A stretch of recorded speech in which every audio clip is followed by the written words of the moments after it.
Hi, so here we're trying to graph x over g of x. So here's the original graph of y is equal to g of x right there. In red we have the y is equal to 1 over g of x, so reciprocal, like that. And then in blue we have the actual answer, x over g of x.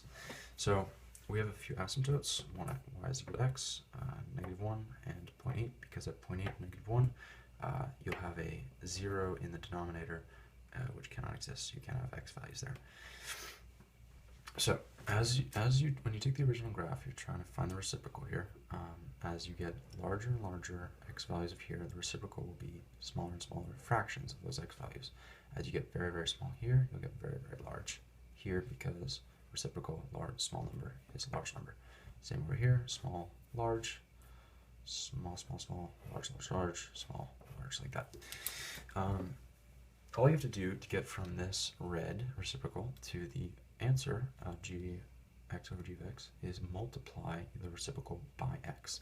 So if you have a positive x, you multiply these y values here, or these reciprocals by these reciprocal y values by x. You get that and like that and that.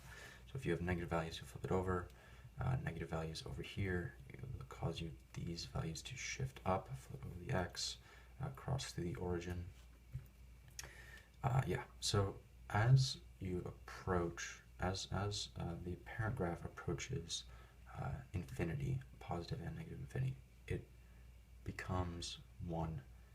It becomes very, very, very close to 1. So you can say that, you can replace that by saying x is equal x over g of x. G of x is equal to y, so x over y, which is approximately, as you approach infinity, x is over 1.